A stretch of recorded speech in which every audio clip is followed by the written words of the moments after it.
Hey Nick, hey Avi. Um, I'm going to wait a minute for Brian to join us and some other folks. So um, let's just give it a couple of moments, okay?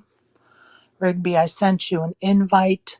If you didn't get it, just press the request in the bottom left corner. I'm sure you've done this before, but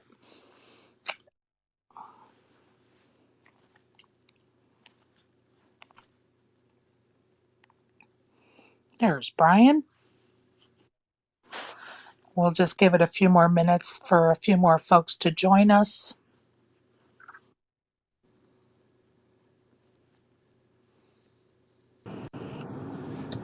Good evening, Sherry. Hey Brian, let's give it a couple minutes here to give a few folks a chance to join us. I know some like to listen to the replay because everybody's busy on a Friday night doing stuff. So, um,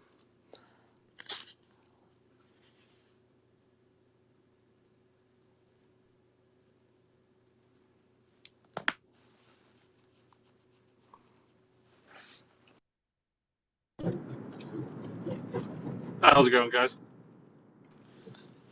hey Nick, thanks for Joining us. No problem. I probably have about a half an hour or so. I don't know That's how long you actually guys. gonna be perfect for Software's dinner plans. So we are perfect. So I'm just gonna Yeah, I'm just gonna go ahead and get started if you guys don't mind, and I'm sure others will be joining us. Um, I'd like to welcome Nick Rigby to our show, our space tonight. I call it a show because I used to do radio, so it was always the radio show, so it's a bad habit, I guess. But to our space, Nick has total live earnings over 261,000. His best live cash is over 136K for his 52nd finish in the 2021 main event. Our guest has 7 caches, 2 of which are WSOP caches. Quoted in Poker News, Nick spoke about while he was at the 2021 WSOP main event, he wasn't getting aces, so he decided to start playing 2-3 offsuit as though they were aces. A starting hand he plays often in his home games and home casinos. The diaper, which morphed into the dirty diaper during that event, is now what is he is famously known for. Rigby, as he is fondly called, is from Pittsburgh, but we won't hold that against him. Please welcome Nicholas Rigby to Poker Insider Space. Thank you. Hey, How's it going, hey, everyone? great. How are you doing? Good. Great. So talk about that a little bit. Like, it's interesting. So was that your first main event? 21, Yeah. 20? Yeah. And so like for the first couple days, you probably were like everybody else, kind of nervous and whatever, and then you just did that, or how did it start off and get to that point?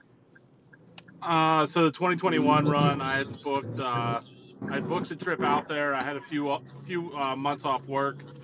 I'm a government contractor by day, so I was kind of waiting on a clearance to go through. So I had a few months off work, and I had a trip planned out there, and everything was booked. And then I was just play some smaller events like the mini main and everything. And I was actually thinking about not going out, and then a buddy and me decided to go out to like the World Series of Baseball Game 6 for the Braves and Astros that year. And then after a long night out, we decided to catch the red eye to Vegas. I already had the rooms booked, Oh my. and I had a bunch of buddies out there. And then one of my good friends was out there, and he said, "Oh, you're out here. You got to play the mains," because the timing just happened to work out. So I had some other buddies pitch in, take some pieces, and then just registered and just kind of went with it. So were you nervous like the day one and stuff, or it just kind of like, because you looked relaxed by whatever day they started covering you, and you know obviously you were the most relaxed one at the table, obviously. No, honestly, I would say I was pretty relaxed kind of out of the gates. I think day one of 21, I had Jesse Sylvia to my immediate left. Uh, I believe, Alan Kessler was at my table too, day one. So I had some tighter players. I was able to kind of just, play aggressively. No one obviously knew who I was. So I was able to chip up a little bit on day one. Slight roller coaster. I mean, I remember there being a lot of action at my table. I think I bagged almost 3x starting stack after day one, and then I was Wow. pretty relaxed honestly throughout. Yeah, that's like, I mean, obviously, I mean, I always say like if you can bag a little over starting stack day one, the structure is so slow that you just you're fine. I mean, obviously, if you can bag six figures or you know, like awesome, but but it's so slow. Um, so this year, so coming in that year, obviously your first year, and then did you play in 2022? I did. I got knocked out late day one. Okay. Yeah, I think I'd flop trips, someone rivered a boat on me, and it just Oh honestly no. you're not getting bluffed against a lot day one. I thought the guy was bluffing me. Obviously, I had a strong hand, so early Yeah, exit. it's hard to lay that down for sure. Um, so then this year, so talk about this year because I thought that was interesting. Like especially, um, what was it? Day two, Phil comes to your table, sits down, and talk a little bit about that. Yeah, so on day one, like I was thinking in my head, I would like to get like 2x starting stack. I considered even buying in like day two, but I mean it's just real advantageous for my style of play to play on day one, Right. and chip up off of a lot of the passive play. So my goal was to like have a 2x starting stack, and then I had about 160,000 going in the last 2 hour level Wow. of day one, which Yeah. is obviously crazy to say because I ended up at like 410. I That's just amazing. I was yeah, I was just making hands and like I was getting paid, and I think I played like $155,000 pot in that last level. It was Wow. pretty wild actually. I flopped a gutter and like backdoor spades, and I peeled a card and I hit a spade on the turn, and I checked to What? this guy, and he bet all of his chips, which was like besides 300, he did like 56.3. He bet 56K. I was running hot already in that level, so I called. He still had 300 behind. I hit the spade on the river, and then I go all in, and it was wild. The guy folded. I mean, there was 155,000 in the pot. Wow. Oh my god. So I mean, Wow. just to give you an idea how hot that last level was, and I didn't get What? really any coverage. And a couple people towards the end, last like 10 minutes, were like, "I think you're chip leader the whole tournament." So that was pretty surreal. And then obviously you feel great. I mean, it doesn't get better than first place, right? And then Yeah. I look late at night. Your adrenaline's high, you can't really sleep. And then I saw Phil was at my table, so I start, trying to get him a little riled up on social media. I think I saw that. And then I woke up and it was all over social media like, oh, these two are going to be on the feature table all day. So So you go to the feature table. One of the things that I think was interesting, I don't know if you heard it or if he said it afterwards or if you've heard it since, but he said that Matisow had told him that you were playing really crazy and that kind of stuff. Did you hear that part? yeah, Madison was feeding him like a lot of information at the table. He was calling back to hands often, like, oh, picking out different players at the table. Yeah. Just yeah, like saying their holdings and saying like, oh, I can't believe you did this here, can't believe you did there. We had a bit of banter back and forth, and he asked me how many times I thought I was going to bluff him. I told him 9. And I love that. all of my friends' advice going into the day was do not bluff Phil, and I was like, well, I'm just going to play my game. So Yeah. uh, I overbet the pot in a few spots where I thought he was light. um, and like took it down. I think I showed him 4, maybe 5 bluffs, Yeah. and so I mean the stage was kind of set then once he finally does make a hand against me, uh, where I overbet the obviously flop top 2 and he flops bottom 2, and I overbet on the turn to protect my hand against like possible like flush and straight draws, and he just happens to ship. Just Yeah. perfect spot really. Yeah. I mean, it's definitely cooler, but I just watching it, Nick, like, I mean, it, I mean, you really seemed like you were in the zone. Um, like, obviously, Phil's a great player.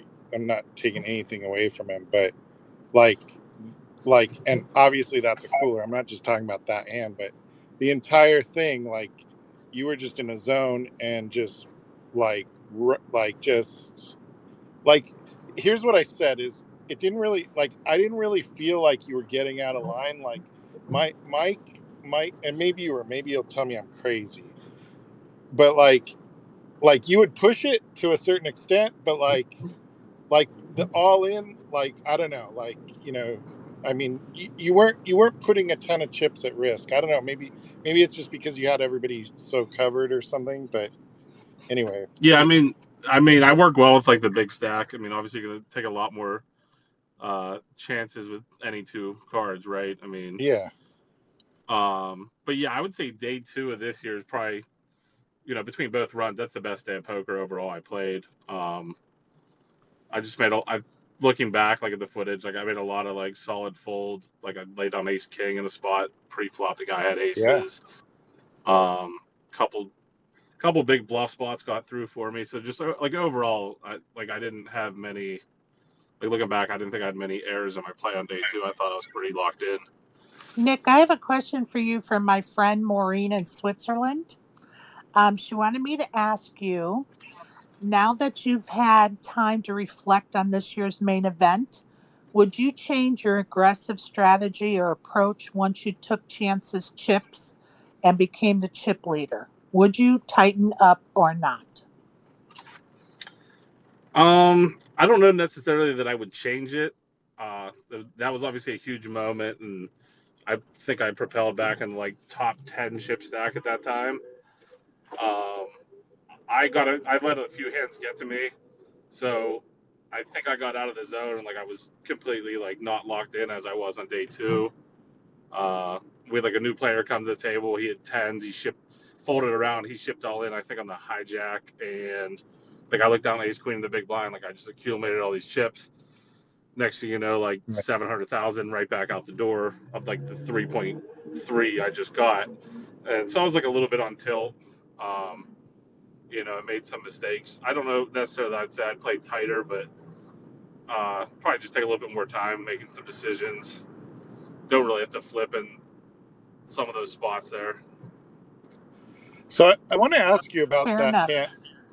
I want to ask you about that hand, Nick. And you don't know because you were playing, but like on the spaces, the hand with Chance, like, oh my gosh, like we must have talked about this hand for like, seriously. I'm not shitting you. Probably, Days. yeah. I mean, literally, like Days. cumulatively, probably 6-7 hours. Like, what's your thought on the overall hand? I'll just leave it as open ended. So before the tournament even started, I told a couple of my buddies, I was like, if I get in any like kind of big spots in this tournament, like with aces or kings, I was like, I might consider just like 4-bet shoving, just like over shoving huge. I was like, it I mean, it doesn't look light. Like you're gonna have a lot of solid hands there, but it's gonna look like a lot of ace king, ace queen, tens jacks queens. Like, Yeah.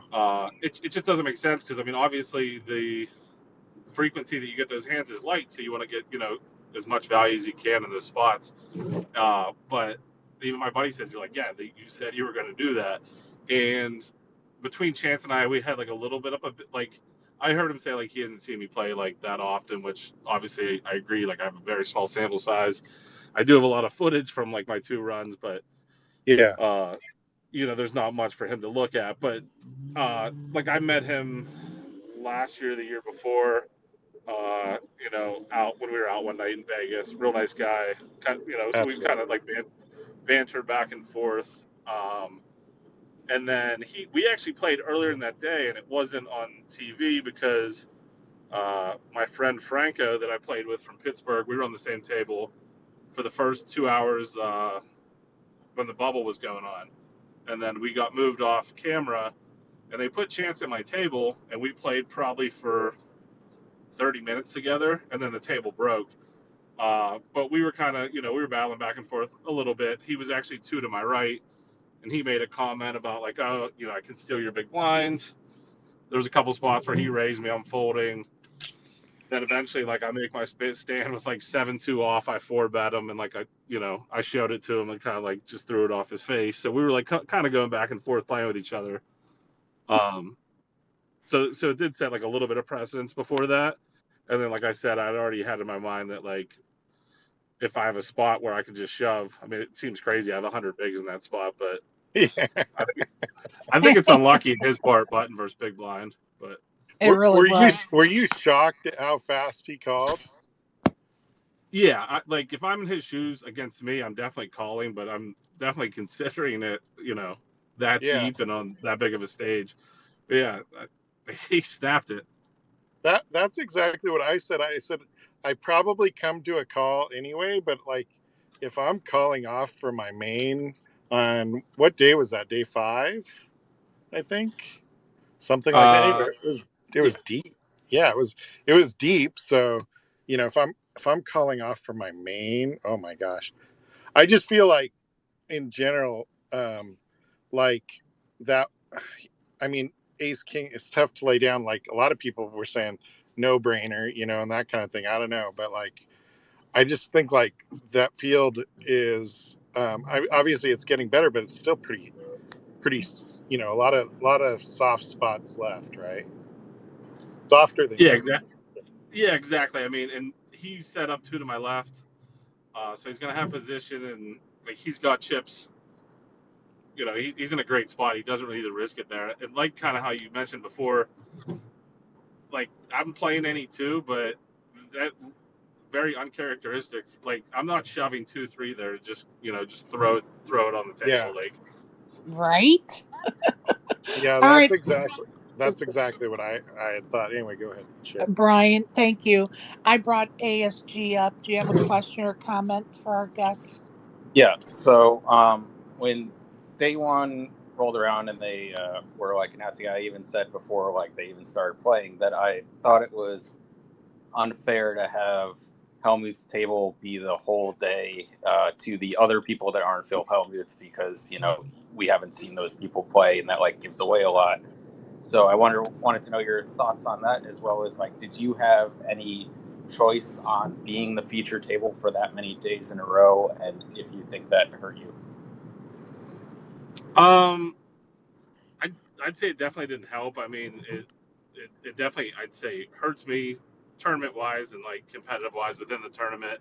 It obviously aids me as like as far as like notoriety and and entertainment wise. Obviously that helps, but yeah, as far as just like a player in the tournament, I would say it definitely hurts me.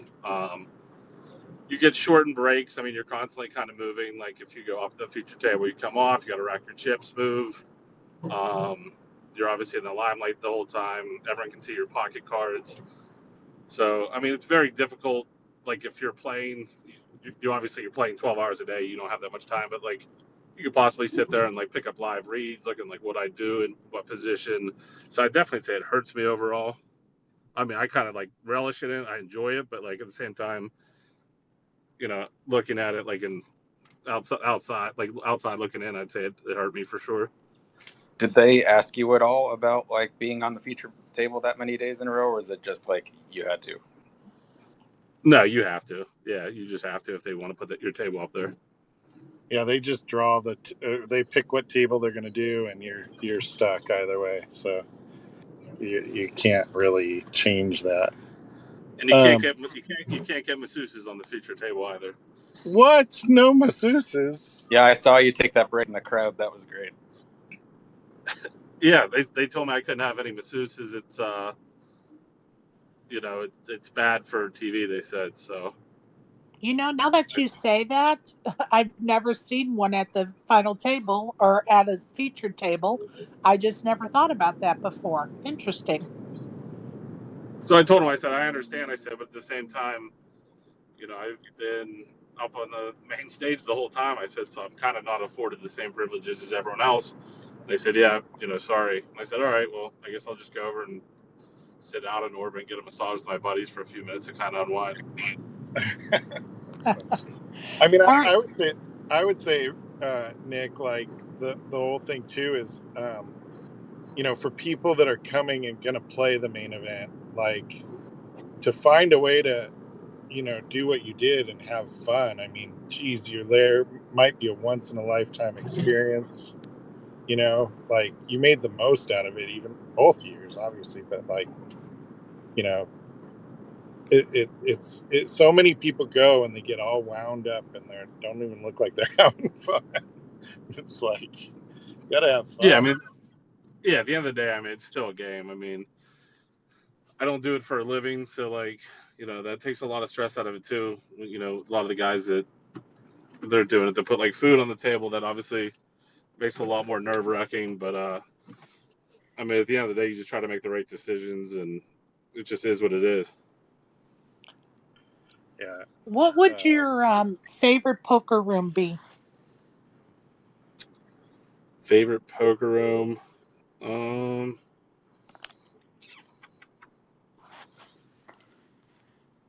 Probably the Win.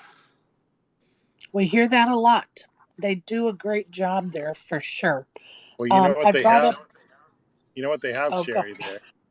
You know what they your have at the Win. favorite drink. They have the strawberry Julius there. The, Your favorite drink. I'm just saying. I brought up Avi. Avi, do you have a question or comment for our guest? Yeah, thanks for having me, Sherry. Hey, Nick. Yeah, Thank I you. hadn't heard of you before the WSOP this year, but I became a fan not only of how you play poker, but like, the 2-3 offsuit and everything else, but also just how you show up at the table. Like, I thought that you were very positive and the center of attention, really funny, and just that you livened up the game and, like, especially for the viewer, made it a lot funner to watch the days that you were on as opposed to any other day, essentially. Um, but I had one question about the hand that happened before the break where you took forever, the clock was called on you and stuff. I watched that live. I rewatched it again, actually fairly recently, and just there were a lot of takes on it, and I kind of wanted to hear like what was going on. If you want to share that. Yeah, so I feel like I've gotten like a lot of negative reception about that. I know like Will Jaffe was in the booth when I did that. They're all sitting there like, oh, he's just tanking for the dinner break, and what's he doing here? And like, I was legitimately thinking about calling with ace high. And there was no advantage to tanking either. I think there was, when the hand started, there was just under 8 minutes left in the level. So, and it kept getting exaggerated, but it was like about 6 minutes and like 10 seconds, much longer than I usually act, because I think I even say like I'm one of the faster acting, players in the tournament for sure. Just like Yeah. watching most of the footage, I don't think I take too long. If I ever take too long, it's because I'm like stacking chips because I play a high frequency of pot. So if I'm still counting chips, then I might take a second just to, so I'm not rushed. But like I was acting pretty fast for most of the time. So in that hand, um, I mean, it's obviously it would be sick if you call with ace high for your tournament life, and you're correct there. So I'm just kind of sitting there because I mean, I even said I'm like he's ace deuce or like he's jack queen. Like I mean, like he just has complete air, and I thought about check calling with ace high on the river, and then I actually led so heavy because I thought he could have a lot of hands like ace jack, ace nine, ace eight. So I don't want to get a spot where I'm check calling and then it's actually like the right read, but he just has like a better X with his ace. So that's why I led so heavy. Then we just snap goes all in. I mean, it doesn't look like I have anything there either. So like, I mean, he could be doing that extremely light, and it just so happened I was beating him on every street, obviously, until the river, which was kind of gross. But yeah, I wasn't like showboating. People were like, "Oh, it's for TV time." It's like I've had plenty of TV time. There's obviously no reason for that. Well, Nick, they're sitting there looking at the cards, like it's really easy when you can see the cards, it's like, Right? they're like, he's beat, maybe he should fold. Pretty You, dumb. you know what? I need to give a little plug to our sponsor, Elevated Results, whose purpose is to provide a service to help people reach their desired fitness goals, whether it be to gain weight, to lose weight, or to improve sports performance. Thank you, Elevated Results, for your sponsorship. Can I So, ask one more question real yeah, quick? go for it, Abby. Yeah, and so Nick, kind of, I feel like your playing style is very similar to mine, and feel free to not answer this question if it's giving anything away, but that, um, so, at least my read, you're a fairly aggressive player, or also calling a lot, so, at least like the quote unquote pros are kind of licking their lips and at least talking about me, knowing that I'm at the table because I do a lot of things that are like kind of counterintuitive. But anyway, to get to the question itself, like, are you sitting there kind of reading how people react to you and or putting them on cards, or like what? How do you approach poker? Yeah, I mean, I think when I'm at the table, just they kind of have to be aware that obviously I can play any two at any given time. So it definitely slows them down a lot. And I mean, I've said numerous times, like the whole point of poker is that you don't want your opponent to have your hand. So, everyone's, oh, you got to play GTO, you got to do this or that. And I mean, the game wasn't created so you could sit there saying like, oh, we're going to put him on this small range here because he four bet X amount in this position. I mean, that's why I do what I do and go like off the wall. So I mean, because I don't want them to know I could have any two at any given time, and that's why Ace Nine when they have top two are folding in that river to me when I have complete error because I could have a deuce in my range plenty of times in that hand. Because I've seen a lot of comments like on that hand where everyone's like, "Oh, I can't believe he folded top two." Um, I mean, they just really never know what to put me on. I mean, that's how I got the call with the aces too. It's just like, that's the whole purpose of poker. I think is just you want them to just keep them guessing at all times. It's so hard, like, to play against that type of playing style, especially in the main, and when you're out of position against that kind of player. I don't know what year it was, but there was a guy, Mickey. I think it was Mickey Kraft. He actually passed away a couple of years ago, but he was this guy was just like every hand. Like, I mean, I don't even know what his VPIP was, but he's just like going crazy, and I end up calling off for my main with second pair, like a crappy kicker, like just never, like, but like the guy's playing every hand. Like, Sherry, could he have it every time? I mean, it's just so hard. And Yeah, that but VPIP. by the way, so the flop's all diamonds, and this isn't a bad beat story or anything, so I don't have to pay anybody. All diamonds. And I'm like, okay, by the river, this guy's either flopped the flush, three diamonds on the flop, and he's either flopped the flush or he has air. And I kind of what you were saying with the ace. It's like, I just hope I'm not out like pipped here or something. Like I'm like almost sure I'm good. No, I wasn't good. So He Yeah, had I to mean, tuck his tail. another advantage too of playing that style. I mean, if you play like exploitative, you're gonna get, you're gonna pick up blinds a lot like early days, which I mean, those all add up. And then the frequency where people are three betting and four betting you, I mean, is extremely lower because they're trying to control pot size because they don't know what you have. So I mean, there's people are worried about three betting. I mean, a lot of spots. And the people that I mean most successful is when I'm getting bluffed. I mean, because people aren't bluffing against me either because they're like, he's willing to call ace high. Like I sat there and thought 6 minutes about calling ace high. right. So it definitely doesn't sit well with like the average player that's gonna sit there and want to bluff me. I mean, they don't. So I didn't get bluffed. Like looking back at most of the footage, like it wasn't many spots I got bluffed at all. That day too, and actually most of the way, like, I mean, but especially day two, like you, I don't know, it was so crazy.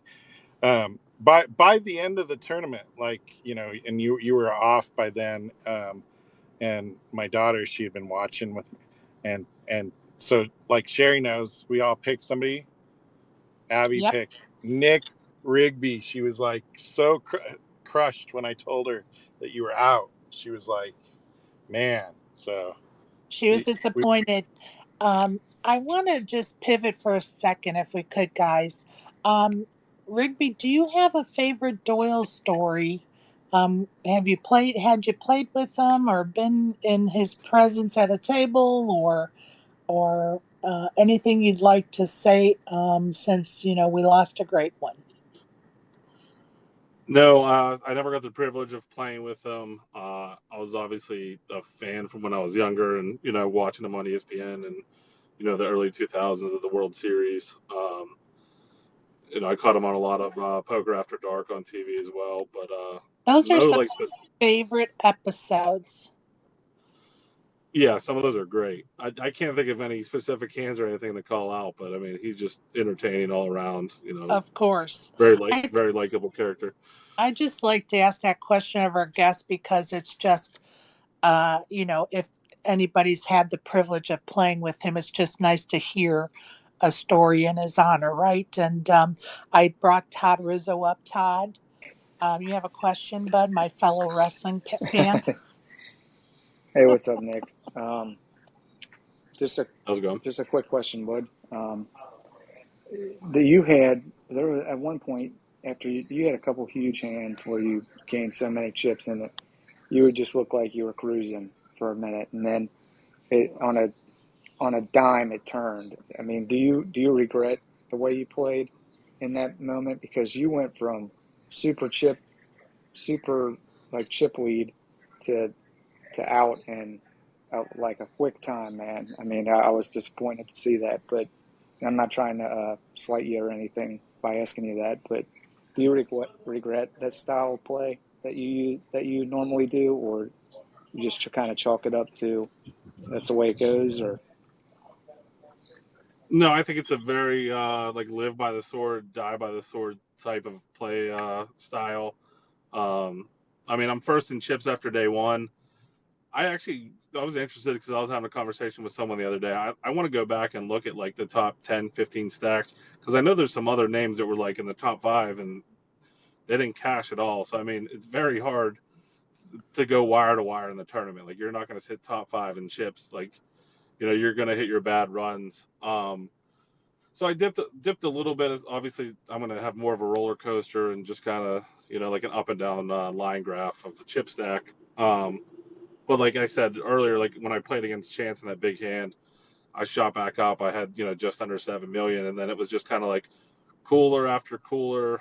Not even cooler, but just like I lost a couple flips.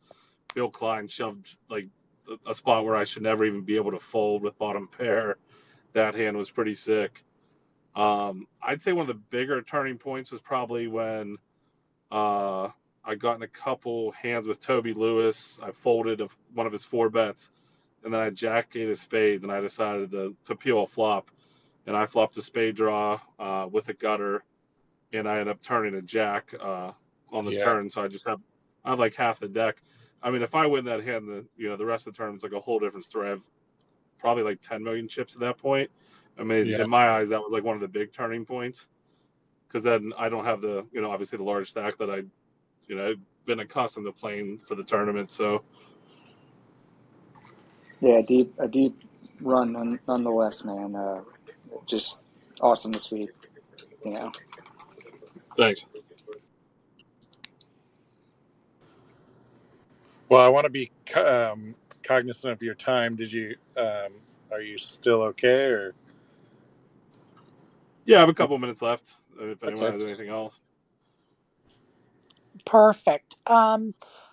Do you recently Rob Kuhn posted a tweet about I don't know how much online you play. I'm not an online player, so I don't really keep up with the online not much, just peripheral, that he thought it might be, he was trying to just take a poll, so to speak, um, to change the online PLO game to the cards being reshuffled into deck after, I think it's the flop. Am I right, folks? What do you think about that theory? I mean, I would never vote yes for that. I think you're just kind of ruining the integrity of poker at that point. Yeah, think about all the conspiracy theorists, Sherry. They'd be like, "What the heck is going on here?" Well, his point was that he thought it would cut down on the online cheating. And Yeah, honestly, I don't play online, and I don't play PLO, so I can't, like, I have no conception, right? So that's but I know other folks in here do and have heard that topic over the last 24, 48 hours. So just thought I'd kind yeah. of throw it out It there. prevents collusion because nobody knows what cards are. There's no muck anymore, So you Right. know, so they don't really know. What's your next tournament, Nick? Are you gonna sit out to the World Series, or are you gonna make it for the WPT? I'll play some local tournaments. I might stop out in Cincinnati, Ohio for that Moneymaker Tour stop out there. I think it's $1 million guaranteed, so that'll be a solid tournament. I'm gonna try to make it out there. I think that's the end of next month. And then December possibly go out for the win. Yeah, but you're still like in the very much. This is like my hobby kind of thing, right? Not trying to make it a career. Is that Yeah, what you yeah. said? I mean, I still work full time, and I do it on the side. Tournament poker is extremely volatile, so especially Yeah, like I don't play that many. I mean, you have to have a lot of time in your hands to just invest in a lot of different tournaments. So Do you see yourself ever going full time pro or no? never say never type thing. I like it. I like it. I kind of I just take that. I just Uh want oh, to who's say cutting out? last Is week it we had Dutch Boyd on, and I think Brian? You're cutting out, bud. Sorry. He's driving as well, can so you hear me must be or on no? weak service. Go ahead. Yep, go ahead. Go ahead. Go ahead, Brian. You can't hear me. Uh oh. Oh yeah, go ahead. Go ahead, Brian. Just how hard that really is, to make it as a pro and that kind of stuff. I mean, Dutch, here's a guy that's got 3 bracelets, and you know, but the people that can make it at poker, could they spend that time in doing other things that are, that are able to make a lot more money? So definitely gave me something to think about as I was kind of thinking maybe I'll become like cash grinder to make a few thousand a month instead of going and getting a job. So Have anyway, you have you traveled overseas much to play Rigby? No, not at all. If you had a place to choose to go play, where would it be? It'd probably be Triton. Triton.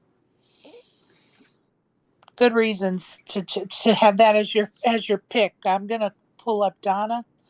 I'm gonna add her as a speaker. Um, as soon as you click on Donna, go right ahead with your comment or question. Go ahead, my dear. she's still connecting. Patience there, Sherry. It said connected for me, so Hi. go ahead, Donna. Yep. Hi, Rigby. How are you? Good. How are you? I'm good, thank you.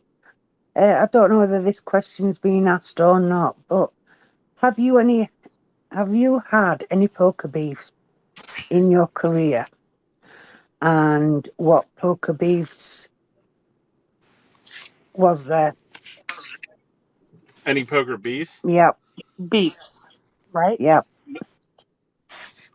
Sherry's No, my Sherry's my interpreter. I'm the interpreter here for Donna. Go ahead, Harry B. No, I have not had any poker beefs. I try to be a friend to all. I'm sure I have haters out there, but like as with anything, if you don't have haters, you're not doing anything right. I don't think so. No, no beefs. Are you a prop better? Are you one of these guys that are trying to make prop bets, like, who's hitting, watching the baseball game at the table, and who's going to hit the next, is the next pitch going to be a ball or a strike? Are you one of those kind of guys? Not necessarily in that exact example, but yeah, I mean, I'm a recreational gambler, so I'm willing to do Okay. like props and stuff with other players at the table for sure.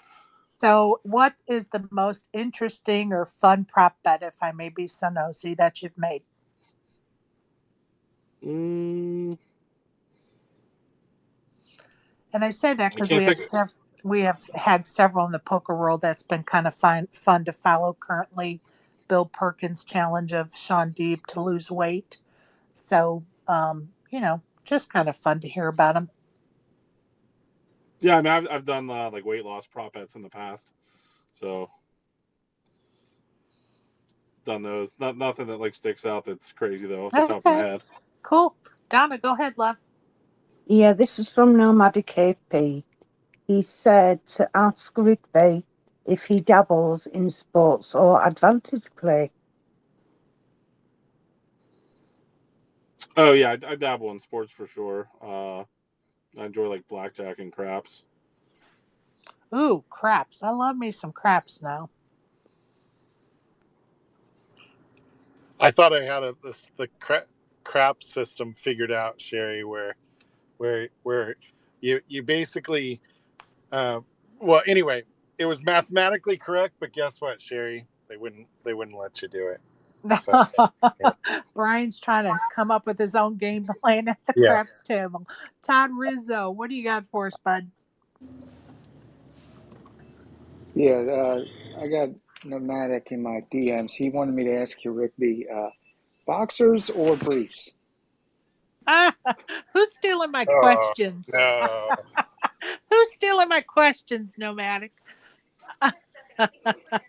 I'd say a mixture of both. That's hilarious. That is hilarious. Todd Rizzo, the man in feathers, asking whether we want wear boxers or All briefs. right, man, Nomadic. Note that down, Todd. What's with the wrestling things? You guys didn't even tell me, you guys. So what's up with this All right, wrestling? so Nomad, who is right next, well, it's probably different on everybody's screen, but he's our sports betting guru, and he has a show and so we kind of played a prank on him the other day because even though it's a sports talk show, he doesn't want to talk about wrestling, which I'll never understand. And so the other night, I don't know who, but allegedly some lady twisted the arms of some other guys and women in the poker spaces and said, "Hey, let's all go into his space as a wrestler as our profile pic," which was amazing and funny and put him on full tilt. And then the next day the joke was on us because none of us that have the blue check could get those photos to go away. So we have to wait like 10 days to recertify to bring our pictures back, which is the best joke of That's the good. whole thing, right? I was like, why does Sherry have Hulkamania? Right? Oh, it's so Sherry, funny. you owe me $10 Anybody? for this because Yeah, I can't change whatever, my dude. pick back now. Thanks. We're all in it together. Oh, anybody else have any more questions for Rigby? If not, we're going to let him go because he's already gone over the amount of time he had because he's got plans tonight. And thank you for joining us, Rigby. It's been a pleasure to meet you. Go ahead, Brian. Yeah, I definitely was looking forward to it. I'm glad you could join us, and a lot of those questions, I I just honestly like I love the way that you are at the table, and like Avi said, it's great for people that are watching on TV. I think that you really like. I mean, day two, like can't even like you know, it was just one of those days where everything, you were doing the right thing, and it was just really fun to watch. And it's exactly what poker needs. Like, you know, it didn't become popular by watching a bunch of robots. And I've always said it's about the story, and you bring a lot of that story to it, and that's why I was excited to you know, have you on and you know, talk with you and all of that kind of stuff. So thanks for coming on with us, and really appreciate it. Thanks, Todd and Avi and Donna, and who am I forgetting? Lorenzo's here and Richie, Lorenzo. Wolfie, Yeah. Appreciate your but time, most Rigby. importantly, Thank Todd, you guys. I appreciate it. Rigby, thank you so much. Yeah. Thanks. And have a great weekend, and we'll see you guys at the tables. You too, guys. Thank you. Thanks, everybody.